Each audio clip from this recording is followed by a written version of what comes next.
Logan walked into the courtroom wearing a faded flannel shirt, worn-down shoes, and the kind of expression that gave nothing away. He had arrived in a rusted pickup truck that groaned when it turned into the parking lot. Charlotte stood beside her expensive attorney, looked Logan over once and leaned toward her new boyfriend. They both smiled. The judge called the session to order, and Logan took his seat without looking at anyone. He sat straight, calm, and said nothing. Then a sound came through the windows, a jet engine descending. Everyone turned, a private plane was landing nearby. What was Logan hiding the moment he walked into that courtroom? The answer will change everything you thought you knew. Logan woke at 5 in the morning the way he had every day for the past 14 years. The apartment was a single bedroom on the second floor of a nondescript building in a quiet suburb, the kind of place where the hallway always smelled faintly of other people's cooking, and the elevator had been out of service since the previous spring. Inside, the furniture was sparse without being sad. A wooden desk that had survived 2 relocations, a coffee mug with a chipped handle that he had never gotten around to replacing, and a closet with enough shirts to get through a week. There was nothing in the room that declared anything about the man who lived there. That was, in its own quiet way, a deliberate choice. He moved through the morning without hurry. He made coffee in a drip machine that was older than most of the cars in the lot outside, stood by the small window while it brewed, and watched the street below come slowly to life. A jogger, a garbage truck making its rounds, a neighbor walking a dog that refused to cooperate with any urgency. Logan did not find the scene depressing. The ordinary rhythms of a morning had always steadied him in a way that nothing expensive ever had. He drank his coffee standing up, looking out, and when the mug was empty, he rinsed it in the sink and set it on the dish rack the way he had every morning for years. He dressed with more care than usual. The day required it.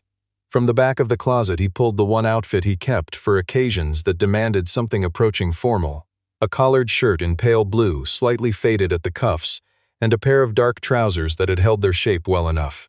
He stood in front of the small bathroom mirror for a moment. Not to study himself, exactly. More the way a person pauses before walking through a door they have thought about for a long time, taking one measured breath before the thing itself begins. On the desk lay a thin folder of documents that Diana had messengered over 2 days before, along with a handwritten note on a torn piece of legal pad paper. Caleb's handwriting, compact and unhurried, Flight 915. We'll be there on time. Logan read through the folder one final time, not because he had forgotten anything inside it, but because he was the kind of man who did not walk into important rooms without confirming that everything was where he had put it. The documents were in order. They had been in order since Diana assembled them.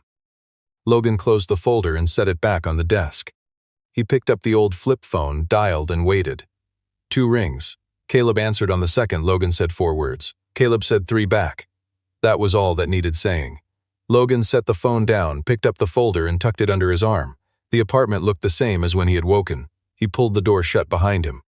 The Ford F-150 was parked in the shared lot behind the building, between a late-model sedan and an SUV that belonged to the family in the unit across the hall. The truck was a 2003 model, the paint long since surrendered to a reddish rust that spread in patches along the lower doors and wheel wells. One side mirror had been replaced with a unit that did not quite match the original, slightly larger, a different shade of black, fixed by Logan himself with a socket wrench on a Sunday afternoon several years back. He had never felt any particular need to find a closer match. He placed his hand on the doorframe for a moment before opening it, not sentimentally, just the way a man touches something familiar before asking it to carry him one more time. He drove through the city without the radio. The morning traffic moved in the slow, patient way it always did, and Logan moved with it. At one point, the route carried him past a residential street of older houses with wide front porches, the kind of street where the trees had been there long enough to form an arch above the road. He had lived on a street like that once. He drove past, without slowing down, without turning his head, the way a person passes a place they have made their peace with. When the courthouse appeared at the end of a long straightaway, he took the turn into the parking lot and found a space at the far edge, away from the cluster of newer vehicles gathering near the entrance. He cut the engine. He sat for a moment with his hands resting on the wheel, looking at the building through the glass. Then he opened the door and stepped out into the cool morning air. Diana was waiting just inside the glass entrance doors, a black briefcase at her side and her dark hair pulled back cleanly. She was 32 years old and carried herself with the particular economy of someone who had stopped expending energy on anything unnecessary a long time ago. When she saw Logan come through the doors, she moved to meet him without hurrying. They exchanged the greeting of two people who have done their planning and arrived at the day itself. No anxiety in it, no reassurance required. Diana said Caleb had confirmed his landing time. Logan said he knew.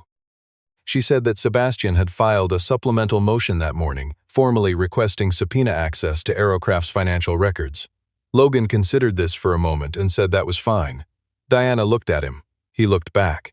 She nodded once, and they walked together toward the courtroom. Charlotte arrived 8 minutes later, and she arrived the way Charlotte always arrived anywhere that mattered to her. With preparation, with presentation, and with Jason 2 steps behind her as both an accessory and a reinforcement. Jason wore a deep navy suit that sat on him the way expensive things do when a man has worn them long enough to stop noticing the price. His watch was a Rolex Submariner, steel with a black face, the kind of watch that did not shout but made itself known. Charlotte wore a structured dress in charcoal gray and carried a bag that Logan would not have been able to name by brand, but that Diana identified in 3 seconds. Sebastian walked just ahead of them, occasionally leaning toward Charlotte to murmur something that made her nod. He was the kind of attorney who treated every corridor as preparation for the room ahead, and he had been preparing Charlotte for this particular room for 6 months. Charlotte saw Logan the moment she entered the hallway. For just a fraction of a second, her expression registered something between surprise and recognition, the reflex of a person encountering something they expected but had not quite fully believed would be real. Then it shifted. The lines around her mouth changed, and she leaned close to Jason, and whatever she said made him look across the hall at Logan and smile in a way that was not quite a smirk, but close enough that the distinction barely mattered. Jason's eyes moved over Logan's shirt, his trousers, his shoes, and then away again, with the dismissiveness of a man who has made a judgment and considers it settled. Logan watched all of it from across the corridor and said nothing. He was still standing in the same spot when they passed through the courtroom doors ahead of him. The courtroom was smaller than the kind seen in films, with plain wood paneling and fluorescent lighting that gave the room a quality of relentless clarity, as though nothing soft could survive inside it for very long. Judge Owen had the permanent look of a man who had heard every possible version of every possible story and had stopped being surprised by any of them, which was perhaps the quality most essential to a family court judge. He called the session to order in the brisk, efficient manner of someone who considered ceremony and delay 2 branches of the same failing. Sebastian opened for Charlotte's side with the practiced confidence of a man whose argument had been rehearsed until it no longer sounded rehearsed. He built his case in ascending layers. Logan's modest apartment, the aged truck, the income records that corresponded to a man of decidedly ordinary means. Then, in careful contrast, he described a pattern of financial anomaly, large transfers, layered corporate structures, a web of documented connections that Logan had, Sebastian suggested, carefully obscured behind legal arrangements complex enough to require a specialist to unravel. The word he reached for was opaque. He used it 3 times. Each time it landed with the clean, deliberate sound of a word that had been chosen in advance. He called Logan's presentation of himself a kind of financial theater, a deliberate performance of simplicity designed to shield substantial assets from a fair legal process. Charlotte took the stand briefly and spoke with the composed, slightly pained expression of someone who has been wronged in a way too complicated to explain in a short amount of time. She described a husband who kept the finances in a separate compartment of their shared life, who deflected her questions about the business with answers that were technically accurate and practically useless, who had always seemed to carry more than he chose to share. She said the word trust twice, once in relation to what she had extended, once in relation to what had not been returned. She was credible, and she was credible in part because she was not entirely wrong. That was what made it complicated. She had prepared the expression the same way she had prepared everything else for today. Jason sat in the observer's gallery with his legs crossed and his arms folded, watching the proceedings with the settled attention of a man who believes he already knows how things will end. Sebastian sat back down. The room waited. Logan had not moved since the session began, had not looked at Charlotte, had not whispered to Diana beyond a brief exchange of notes on a legal pad. Diana had written down everything. Logan had written down almost nothing. When Diana rose and stated that her client's documentation was in transit and would arrive before the end of the session, Sebastian objected with the speed of someone who had anticipated it. Judge Owen looked at Diana. Diana met his gaze without elaboration. Owen granted the request and allowed the session to continue while the recess was scheduled. Logan looked at the clock on the wall. The time was what it needed to be.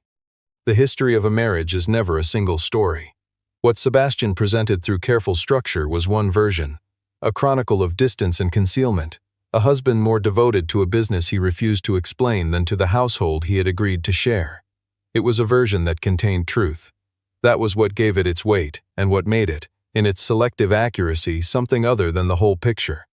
Logan had met Charlotte in 2013, at a conference in Austin where he had gone to discuss a maintenance contract with potential clients.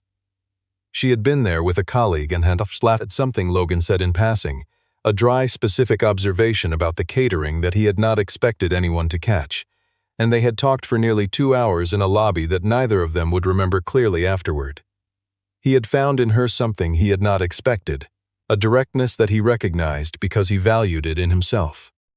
They married in 2014 in a small outdoor ceremony outside Scottsdale, with fewer than 30 guests and a dinner that ran late into the night. Aerocraft Holdings had existed before any of that. Logan had built the first version of the company in 2012 out of a rented garage in the Phoenix suburbs, with 2 mechanics he trusted, and a conviction that the private aviation maintenance market was significantly underserved. He worked the first 2 years without drawing a salary, living on savings and a bank loan he had signed alone, driving the same truck he drove now. By the time he married Charlotte, the company was modestly profitable. 3 hangars, 12 employees, a handful of regional contracts. He had described it to her as a small business in aviation maintenance. That was precisely what it was at the time. What neither of them had fully anticipated was what would happen between 2015 and 2022.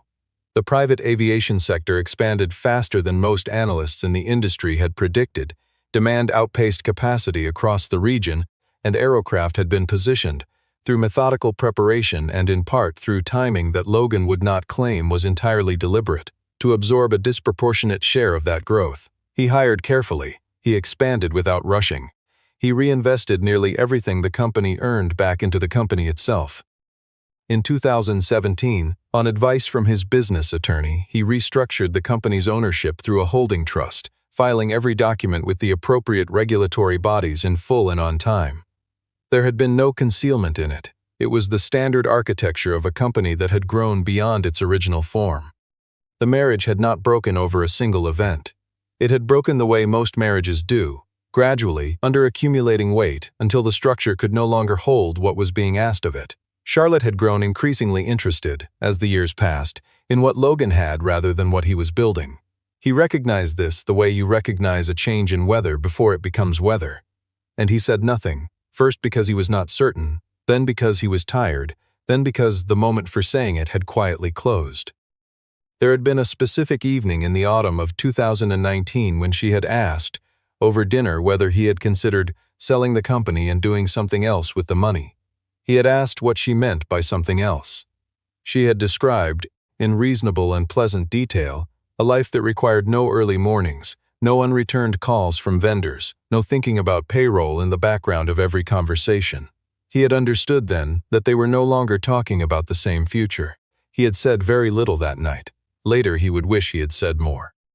By 2021 they were living in the same house in the manner of 2 people who have agreed, without any formal discussion, to stop pretending. When Charlotte filed for divorce in early 2022, Logan had felt no surprise and very little anger. He agreed without contest to give her the house, both vehicles registered jointly, and all of their shared savings, a combined amount just over $480,000. He retained his ownership stake in Aerocraft, which independent auditors had assessed at $4,200,000. Charlotte had her own attorney present at every stage of the settlement. The attorney reviewed every document. Charlotte signed. Everything was lawful and complete. 2 years later, Aerocraft Holdings held contracts in 23 states and was currently under review by an institutional investor group that had placed its valuation at $183 million. Not because of anything that had existed before the divorce, because of everything built after it. Judge Owen called the recess at 11:22, and the corridor outside the courtroom filled with the particular energy of people temporarily released from a formal room. Sebastian moved immediately to Charlotte and Jason near the wide windows at the far end of the hall. His posture communicated confidence, measured, analytical, still in control of the morning's narrative. Charlotte's shoulders had loosened by a fraction, the kind of release that comes when a person believes the harder part is behind them. Jason stood with one hand in his jacket pocket and listened to Sebastian with the attentiveness of a man conducting an audit he does not disclose. He was not simply Charlotte's partner in this proceeding. He had spent the previous 6 months making quiet, persistent contact with Caleb, Aerocraft's CFO, through a sequence of intermediary financial firms with carefully bland names. The offer had always been structured the same way: acquisition of Logan's controlling stake at 30% below current market value, with the legal pressure from this very hearing positioned as the mechanism that would bring Logan to the table on unfavorable terms. Jason did not want Charlotte to win a larger settlement. He wanted Logan to be cornered into selling. Those were related goals but not the same goal, and only one of them required Charlotte to understand what was happening. Caleb had declined every approach, briefly, politely, and without explanation. The last communication had contained 2 words. That had been 4 months ago. Jason had since redirected his strategy toward generating enough legal uncertainty to either compel a settlement or compress Aerocraft's valuation during its current investor review window. He was a man who understood leverage. He had identified what he believed was leverage. He had not obtained accurate information about the person he was trying to use it on. Across the corridor, Logan stood near a tall window with Diana beside him. Diana spoke quietly without looking at him directly, the way someone speaks when the words themselves are the entire point. She asked whether he was certain, said it plainly as a real question, not a rhetorical one. She said that after today the quiet distance he had maintained for 4 years would be over. The story would exist in a form that other people could find. Logan was quiet for a moment. Then he said that he had lived long enough in the shadow of a truth that was waiting to come out. Today was the day it came out into the light. He did not say it dramatically. He said it the way a man says something he has known for long enough that it no longer requires examination. Diana looked at him, not assessing, just looking, and was quiet in return. His phone vibrated once in his jacket pocket. He did not remove it. He already knew what it contained, he said without turning his head. 4 minutes. Diana nodded and began gathering her papers. The sound arrived before the visual. It came through the tall windows, low, descending, the unmistakable deceleration of a jet engine reducing power for approach. Heads in the corridor turned with the instinctive reflex of people who have heard something unexpected and are trying to place it. Through the glass, moving against the pale blue of the late morning sky, a white aircraft with silver trim was descending toward the smaller regional airfield a few miles to the east.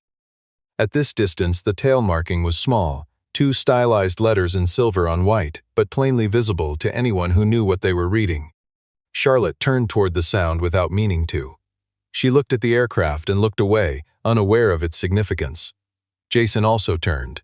He also looked at the plane. He did not look away for a long moment, and when he finally did, his jaw had tightened by a fraction, and the hand in his jacket pocket had closed around nothing. He excused himself from Sebastian's company, walked quickly to the far end of the corridor, and made a phone call that lasted less than 90 seconds. When he returned, his collar was flushed above the white of his shirt, though his face had been composed back into its practiced neutrality. Sebastian noticed. He said nothing. Logan was already walking toward the courtroom doors, his jacket buttoned, the folder under his arm, moving at exactly the pace he had moved all morning. He said to Diana, "Just loud enough, let's go in." Caleb entered the courtroom 2 minutes after the session resumed. He was 40 years old, had the deliberate movements of a man who spent a significant portion of his time in transit and had long ago optimized everything for efficiency, and wore a suit that communicated seriousness without announcing cost. He carried a leather portfolio thick with labeled sections. He acknowledged no one except Diana, to whom he handed the portfolio across the table, and Logan, who received a single nod and returned it without expression. Charlotte studied Caleb's face. She did not recognize him. Jason studied Caleb's face and went very still. Diana opened the portfolio, arranged the first section of documents, and provided copies to the court clerk and to Sebastian. She began without preamble. Her voice had the quality of someone who has checked her facts 3 times and is not performing confidence but simply delivering it. She stated each point in sequence, without ornamentation. Aerocraft Holdings had been established in 2012, 2 years before Logan and Charlotte had met. At the time of the divorce settlement, Logan had disclosed his ownership stake in full and in compliance with all applicable legal requirements.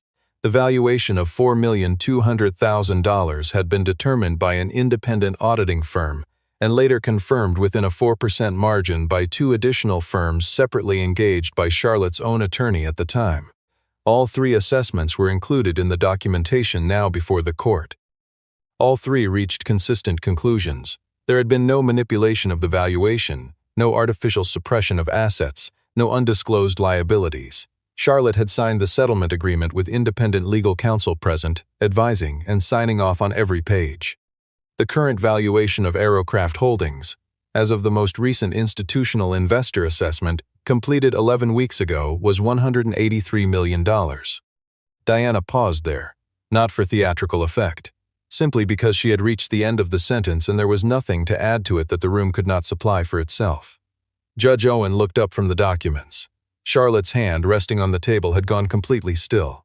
Sebastian set his pen down. Diana continued.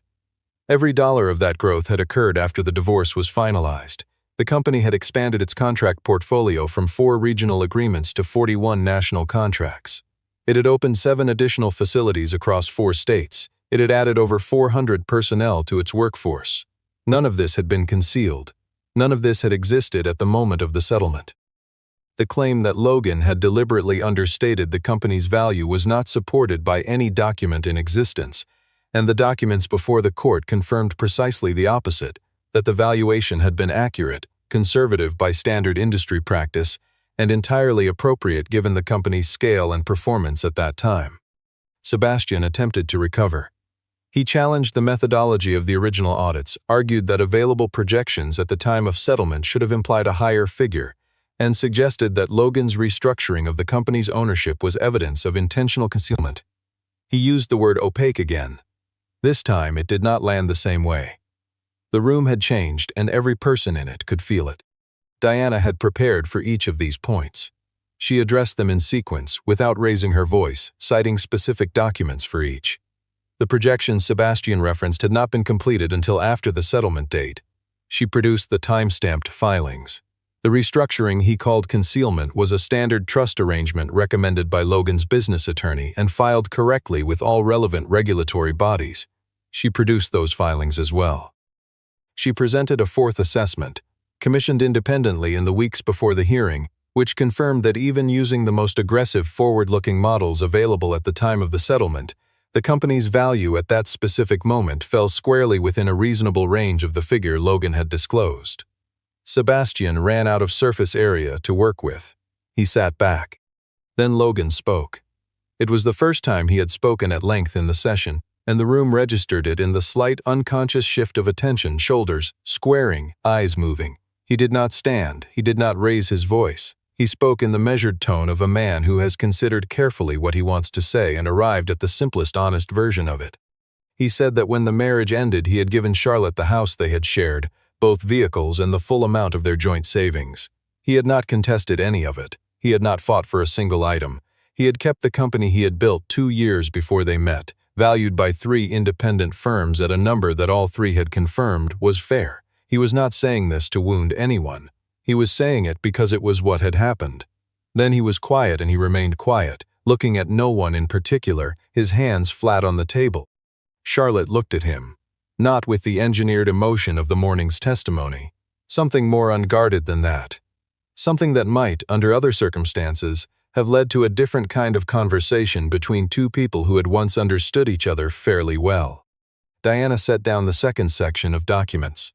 This was the material Caleb had carried personally on the flight.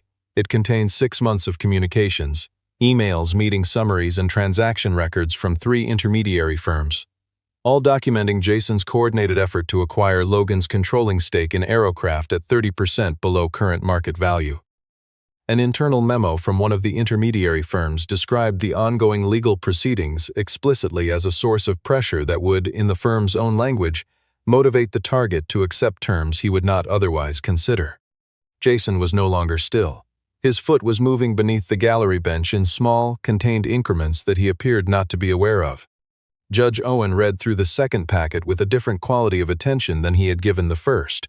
Slower, more specific, the way a judge reads something that has moved from a financial dispute into potentially different territory. He looked up. He looked directly at Jason in the gallery.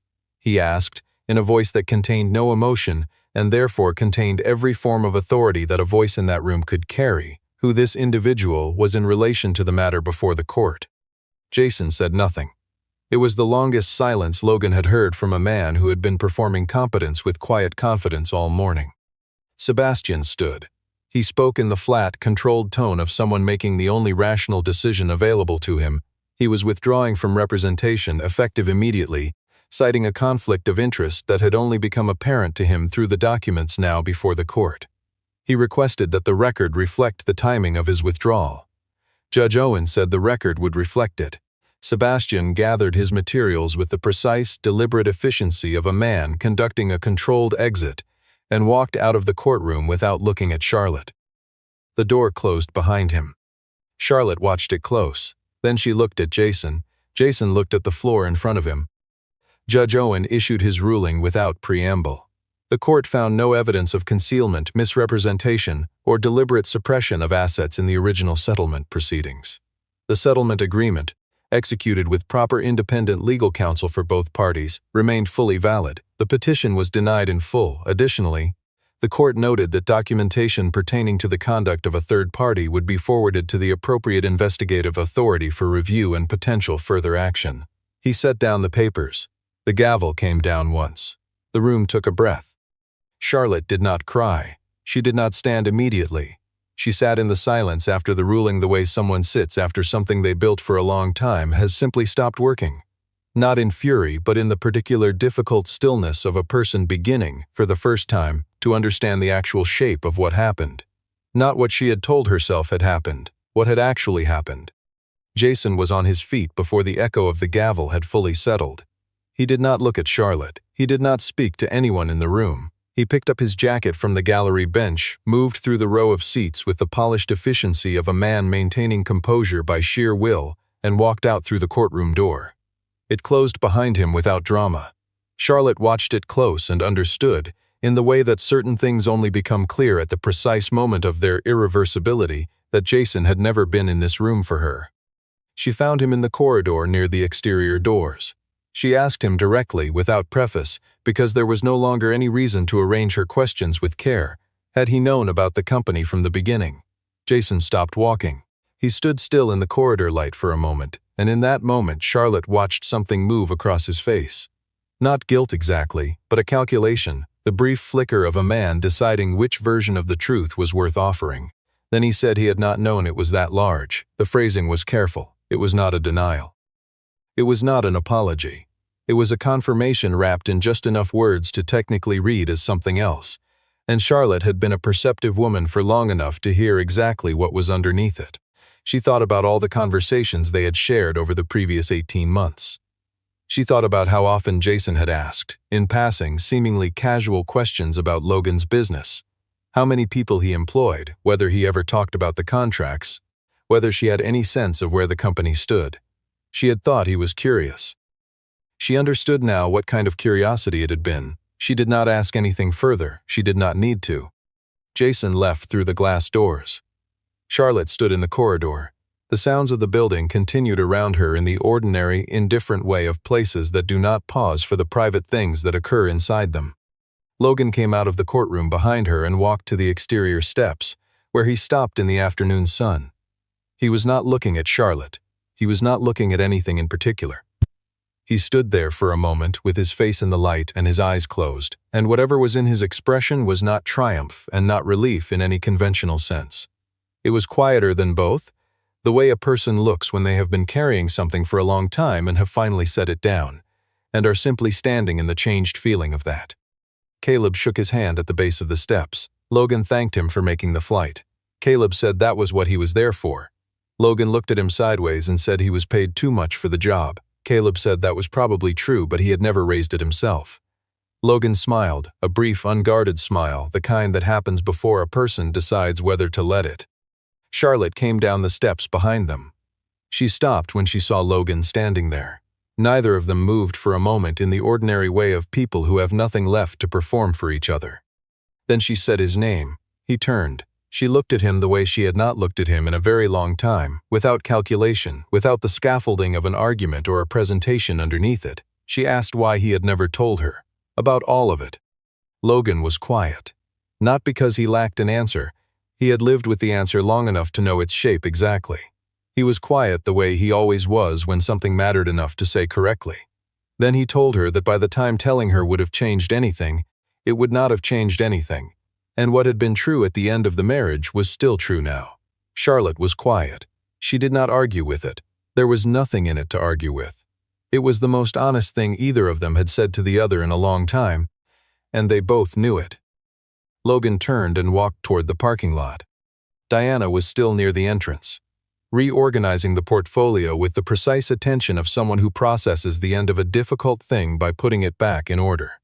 She had removed the formal jacket she had worn in court and stood in her white shirt in the afternoon light, which made her look slightly less like an attorney and slightly more like herself. She looked up when she heard Logan's footsteps on the pavement. The parking lot had largely cleared. The newer vehicles were gone, the spaces emptied out to the ordinary vacancy of a Tuesday afternoon. The Ford F-150 sat at the far edge in the mild light, looking as it always did, unremarkable in every way to anyone who did not know what it was. Diana followed his gaze out to the truck. She asked if he needed a ride. She said Caleb's car was on the north side. If Logan needed to reach the airfield, Caleb would be heading back within the hour. Logan shook his head. He said he would take his truck. Diana looked at the truck for a moment with the directness that Logan had come to expect from her and genuinely appreciated. Then she asked him, plainly and without ceremony, why? Not as a challenge, as an actual question. She wanted to understand why a man who owned an aircraft chose a rusted pickup truck as his primary vehicle and evidently intended to go on doing so. Logan put his hand on the doorframe, not reaching for the key, just resting his palm on the metal itself. He said he had bought the truck in 2009. Aerocraft at that point was a garage, 2 mechanics, and 3 contracts, and he had taken a bank loan to fund the first year of operations. He said that every time he looked at the truck, he remembered what it had felt like to have nothing but a direction and enough stubbornness to keep going. And when you forget where you started, he said, you begin to believe that the things you have are things you deserved. He did not think the things he had were deserved. He thought they were built. And the difference between those two ideas was important enough to hold on to. Diana looked at him in the afternoon light without speaking for a moment. Not appraising, not analyzing, just holding what he had said. Then she told him she had a question that was not strictly professional. Logan said the professional part of the day appeared to be behind them. She asked if he drank coffee. He said he did. She said she was choosing the location, because if she let him choose, they would end up at a place with plastic chairs and a menu unchanged since the early 1990s. Logan said that was exactly where he went every Tuesday morning and he saw no reason to change. Diana said she believed him entirely and that was precisely why she was choosing. He laughed, short and real, the kind that comes without preparation, and it was, as Diana would think about later, the first completely unguarded sound he had made all day. The rest of the day had required precision. He had given it. This was what remained when precision was no longer required. She walked to her car on the other side of the lot. As she reached it, she heard the old truck's engine turn over. The slightly rough, particular sound of an engine that has been started in many kinds of weather and has never once failed. There was something steady in it that was not quite comfort but was close. To the east, above the low line of buildings at the edge of the city, the white shape of the aerocraft jet was climbing into the pale afternoon sky, banking south, becoming smaller. Logan did not watch it go. He already knew where it was headed. The life Logan would return to was not dramatically different from the one he had left that morning. The same apartment, the same chipped mug, the same 5 o'clock alarm that no one had ever asked him to set. None of that would change, and he had no intention of changing it. The things that had always mattered to him had never required an audience, and they did not require one now. What had changed was something quieter and more final than any of that.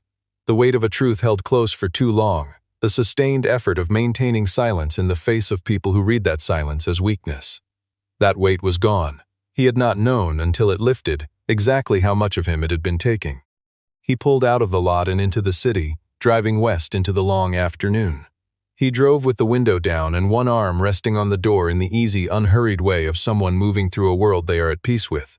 He had done nothing dramatic today, had made no revelations designed to wound anyone, had delivered no speech intended for memory. He had brought a truth into a room where the truth needed to be, and he had let it stand. That was all it had ever needed to be. That had always been enough.